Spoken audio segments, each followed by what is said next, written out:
அப்புறமா பார்த்தீங்கன்னா, இன்னைக்கு அன்பு கண்மணிக்கு வந்து வெட்டிங் டேவா இருக்கு. ஸோ, அவங்க 2 பேத்துக்கும் நம்ம சர்ப்ரைஸ் குடுக்கணும் அப்படின்றக்காண்டி என்ன பண்றாங்கன்னா, சில பிளான்கள ரெடி பண்ணி வைக்கிறாங்க. அதே நேரத்தில வந்து பார்த்தீங்கன்னா, எல்லா இடத்துலயும் ஃபுட் டெலிவரி பண்ணிட்டு 2 பேருமே வீட்டுக்கு வராங்க. வீட்டுக்கு வந்த உடனே ஒரே ஷாக்கிங்கா இருக்கு. ரூம் பூரா நல்லா ஜோடிச்சு ரொம்ப பிரமாதமா வந்து வெட்டிங் டேவுக்கு வந்து எல்லாமே ரெடி பண்ணி வச்சிருக்காங்க. அத பார்த்துட்டு வந்து கண்மணி கோவப்படுறாங்க. ஆனா, அடுத்து அந்த இடத்துல என்ன நடக்குதுன்னு பார்த்தீங்கன்னா, இன்ஸ்பெக்டரும் அந்த வீட்டுக்குள்ள இருக்காரு. அத பார்த்துட்டு கண்மணி ரொம்ப ஷாக் ஆகி போறாங்க. "சார் என்ன இந்த பக்கம்?" அப்படின்றாங்க. "இல்லம்மா அவனோட வெட்டிங் டேன்னு சொன்னாங்க. அதனால தான் நான் வீட்டுக்கு வந்தேன்" அப்படின்றாரு. ஸோ, எப்பயுமே எனக்கு புடிச்சவங்க, நல்லா பழகுனவங்கள கண்டா, கண்டிப்பா அவங்களுடைய முக்கியமான விசேஷத்துக்குலாம் நான் போயிருவேன்ம்மா அப்படின்ற மாரி சொல்றாரு.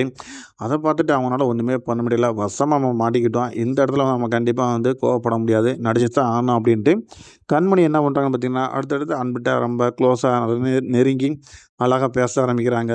"கேக்கெல்லாம் வெட்டி அவருக்கு ஊட்டி விடுமா" அப்படின்ட்டு இன்ஸ்பெக்டர் சொல்றாரு. வழியே இல்லாம அது எல்லாத்தையுமே பண்றாங்க.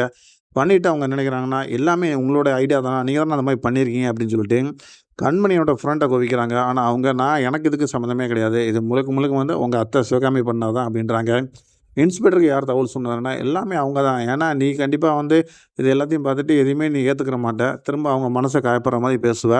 ஸோ, இதெல்லாம் தெரிஞ்சுக்கிட்டு அவங்க என்ன பண்ணிட்டாங்கன்னா, இன்ஸ்பெக்டர வர வச்சுட்டாங்க. "இனிமேல் நல்லா பார்த்துக்க. அன்பு கூட நீ எப்பலாம் சந்தோஷமா இருக்கணுமோ, அதெல்லாம் அவங்க கார்னர் பண்ணி கண்டிப்பா இன்ஸ்பெக்டர வர வச்சுருவாங்க. அதுக்கப்புறம் நீ வேற வழியே இல்லாம அன்பு கூட நல்லா நீ சிரிச்சு பேசி பழகித்தான் ஆகணும். இது வந்து உங்க அத்தை போட்ட பிளானு" அப்படின்னு சொல்லிர்றாங்க. ஒரே ஷாக்கிங்கா இருக்கு நம்ம கண்மணிக்கு.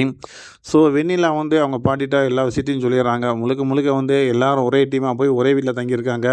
எப்படியாச்சும் அவங்கள வந்து நம்ம வந்து இங்க கூட்டு வரணும். இல்லாட்டினா அது நல்லா இருக்காது அப்படின்னு சொல்லி பார்க்குறாங்க. பாட்டியும் அன்புட்ட கால் பண்ணி பேசுறாங்க. "அன்பு என்னால வர முடியாது. அம்மா இங்க தான் இருக்காங்க" அப்படின்ற உண்மையும் போட்டு உடைச்சிர்றாரு. அதுக்கப்புறம் அவங்களோட பிளான் எப்படி இருக்குங்கிறத பார்க்கலாம். அதுக்கு முன்னாடி வந்து இவங்களுடைய வெட்டிங் டே வந்து ரொம்ப சூப்பரா செலிப்ரேஷன் பண்றாங்க. அத நம்ம தொடர்ந்து பார்க்கலாம்.